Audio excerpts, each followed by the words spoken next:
Fala aí, pessoal, tudo bem? Sejam bem-vindos à nossa... Que é isso? Que isso aí, filho? É isso aí, vamos lá. Hoje nós vamos estudar o tema da nossa 8ª lição. Hoje eu trouxe a Samara aqui comigo para me ajudar, tá? E aí, galera? A gente vai compartilhando aqui conhecimentos, porque a Samara ela é dotada dos conhecimentos.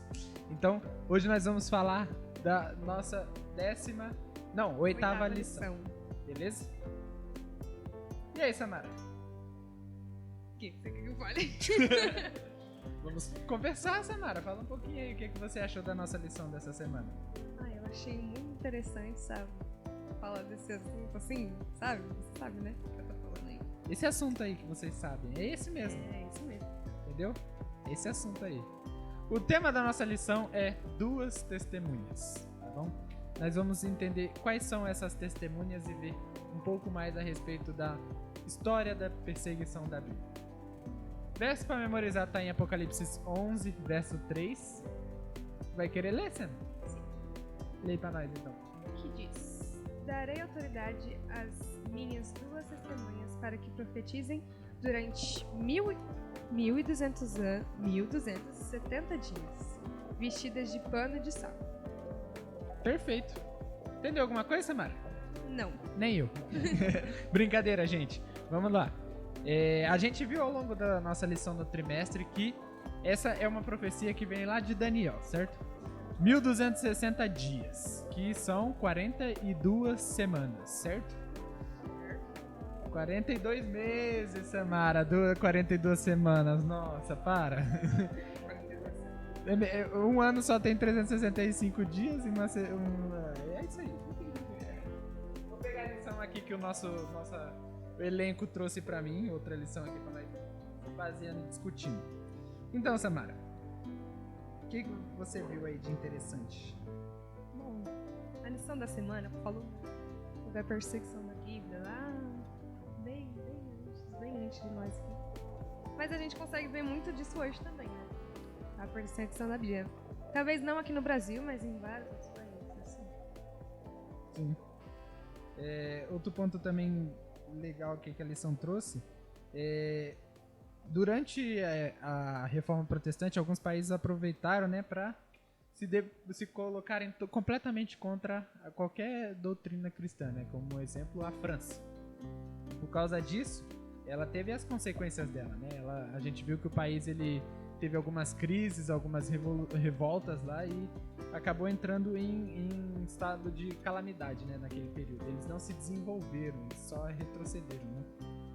E aí, um ponto que é interessante, ela aborda principalmente o capítulo de Apocalipse 11, que traz essa profecia sobre as 2 testemunhas. Quais são essas testemunhas? As testemunhas são Antigo e Novo Testamento. Então, essas 2 testemunhas que estão vestidas de pano de saco, ou seja, elas estão abandonadas, maltrapilhas, mal cuidadas, né? Elas profetizaram ao longo do período da Idade Média. E aí, sabe o que é interessante? A palavra Apocalipse, ela vem do grego, Apocalipsus, Apocalipsis, alguma coisa assim. É com K, tá, gente? Apocalipsis. Que no grego quer dizer revelações, ou seja, o Apocalipse ele traz a revelação do que ainda está por vir. E essa profecia ela traz muito a respeito do desenvolvimento da Bíblia durante a Idade Média, né? A gente vê que começa em 538 e vai até... Não, a data. 1798, alguma coisa assim. 1260 anos, é isso mesmo. 1798. E aí a gente vê muito a respeito de como foi esse processo de desenvolvimento. É interessante notar também que na parte de domingo fala que a palavra Apocalipse, né, significa descerramento, acho que é. Isso. Que quer dizer que revela os acontecimentos futuros e termina com o triunfo definitivo de Jesus Cristo. Sim. Na parte de segunda-feira, a gente vê alguns outros contextos que a lição apresenta, né? Primeiro, ela retoma o verso para memorizar, que é muito importante, né? A gente vê o verso para memorizar, ele traz justamente o contexto da Bíblia na Idade Média, né? Das duas testemunhas sofrendo as perseguições e sendo abandonadas, né? Completamente abandonadas. E depois ela aborda uma promessa de restauração e preservação da palavra. A gente viu ao longo do trimestre, né, várias histórias de homens e mulheres que eles se sacrificaram, né? Eles se abstiveram de uma vida livre, né? Vamos dizer assim, de liberdade fictícia, mas para poder continuar no desenvolvimento da palavra. E aí a gente vê vários personagens ao longo da história. A gente viu que os valdenses, né, que qual que era o nome do reformador mesmo, que deu origem aos valdenses? Acho que é Pedro. Deve ser de alguma coisa assim. Valdo era o sobrenome dele. Valdo. Vamos chamar de Valdo, nosso amigo próximo. Popularmente conhecido como Valdo, tá bom? Vai se chamar Vulgo Valdo. Então, a gente vê que ele começou um movimento que era copiar partes da Bíblia, né? E copiar no forma original, né? E compartilhar essas formas originais. E dessa forma, por mais que eles queimassem, as outras partes ainda estavam espalhadas. Então, eles depois, quando precisassem, eles conseguiriam juntar elas, sem muita dificuldade. E, diferente da igreja que copiava modificando as palavras, eles faziam 100% fiéis ao original. Sim, a gente vê muitas igrejas que falam ou meia parte da Bíblia ou nada parecido com a Bíblia, né? E a gente sabe que a Bíblia, na nossa igreja, ela é a parte mais confiável que a gente tem do que eles falavam antes, né? Tipo, por exemplo, tem esse 10 mandamentos que tem que guardar o domingo ao invés do sábado, mas se a gente lê a Bíblia, a gente sabe que é o sábado que a gente tem que guardar, né?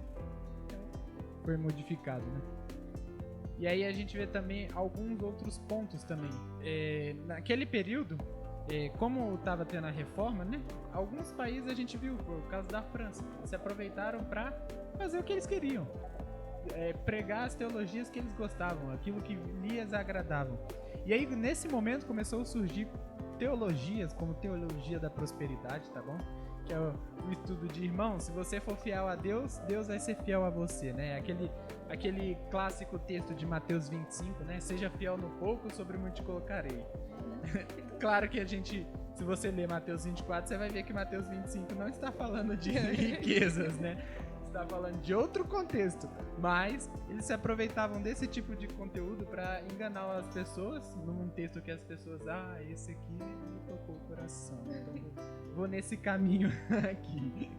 Por isso é muito importante a gente ler a Bíblia pra gente saber o que realmente fala, né? Porque às vezes as pessoas leem uma vez só e aí interpretam de um jeito errado.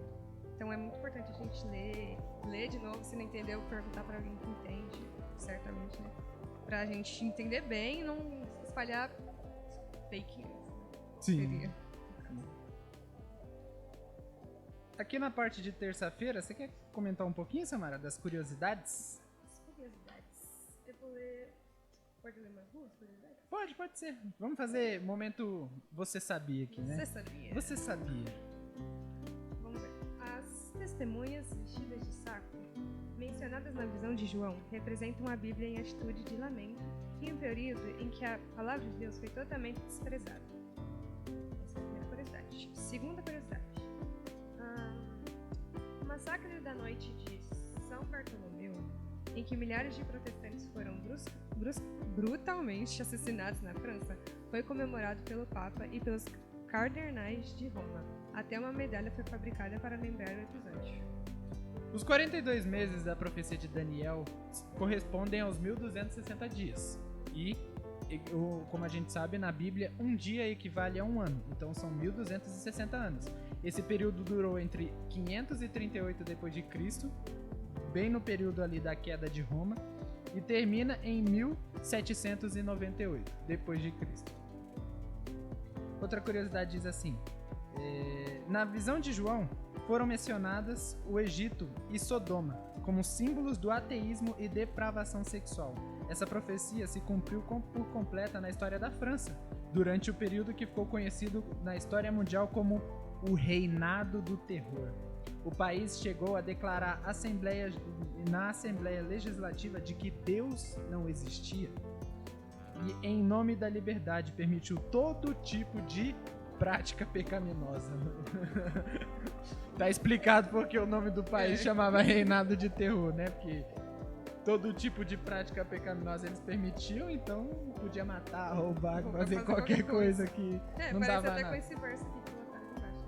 Né? A luz veio ao mundo, mas os homens amaram as trevas, não a luz, porque essas obras eram más. João 3,19.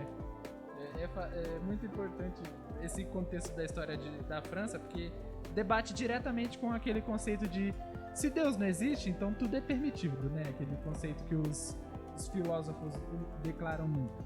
Por fim, tem mais uma curiosidade. Fala assim, depois que a França renunciou à adoração a Deus, chegou ao ponto de escolher uma mulher imoral entre o povo para ser adorada como a deusa da razão. Ela conduziu a catedral de Notre-Dame, onde ocupou o lugar de Deus. Ali essa mulher foi adorada por todas as pessoas presentes.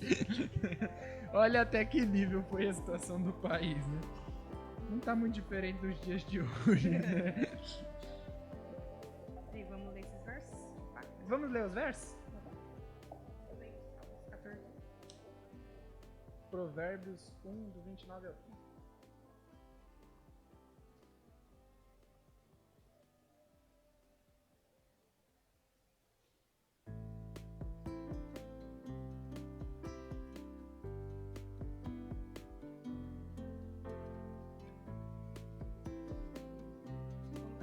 Eu vou ler Salmos 14, 1, que diz: Diz o insensato no seu coração, não há Deus.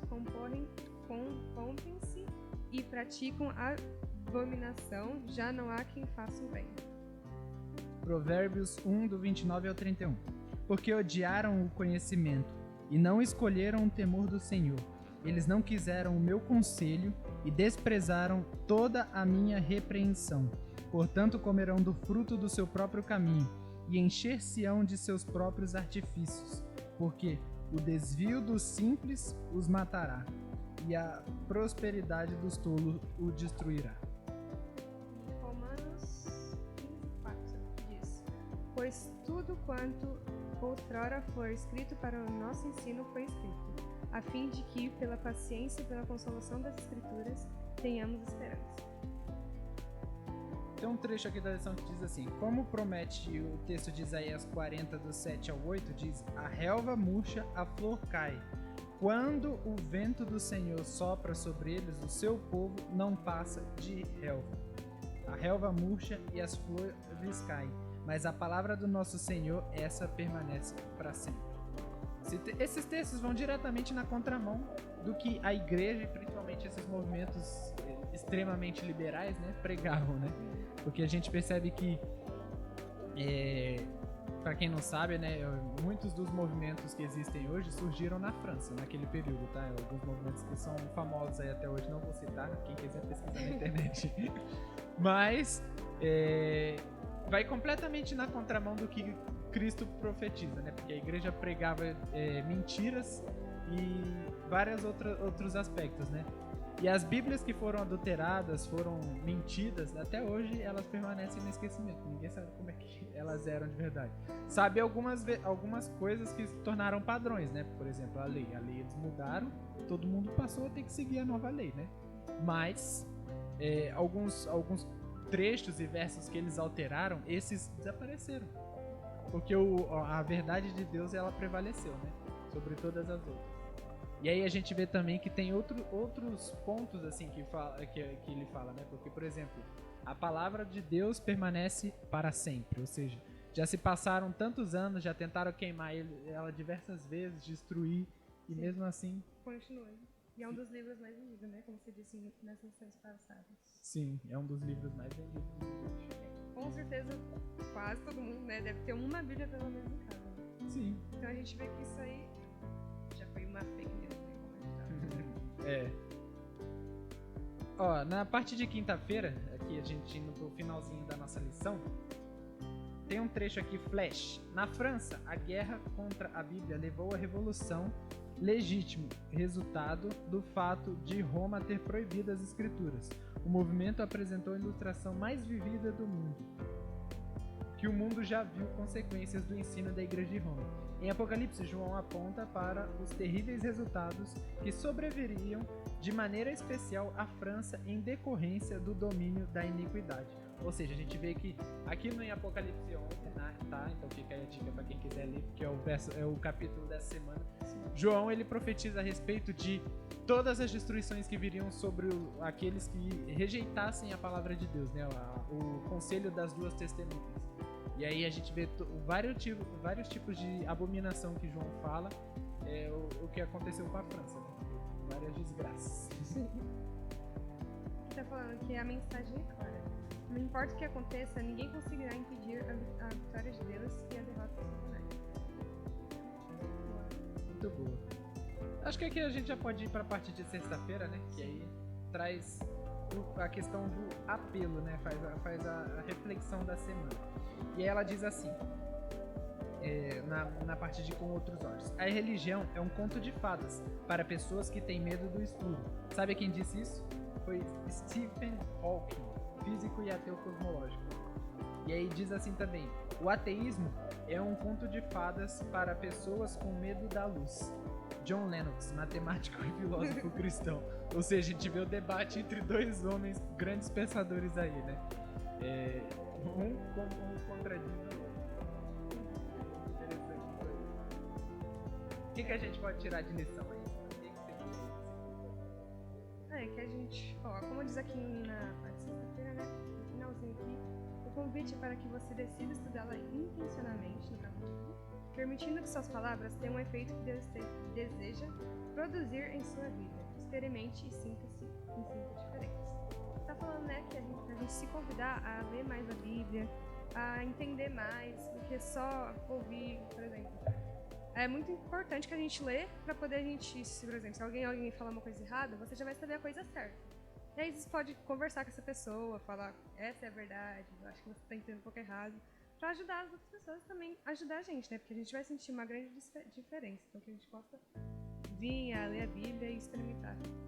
Perfeito. Bom, eu acho que é isso, pessoal. O que você achou do nosso estudo aí, Samara? Eu achei muito bom. Proveitoso, né? Sim. Então, que nós possamos continuar aí fazendo o que a Bíblia nos indica, né? De continuarmos estudando a Bíblia todos os dias e aprendendo mais a respeito disso. Porque logo a gente vê que o mundo está caminhando do mesmo jeito da França ali, né? Então nós temos que estar preparados para as dificuldades que vão vir quando seremos provados pelo fogo. Valeu, pessoal. Até a próxima.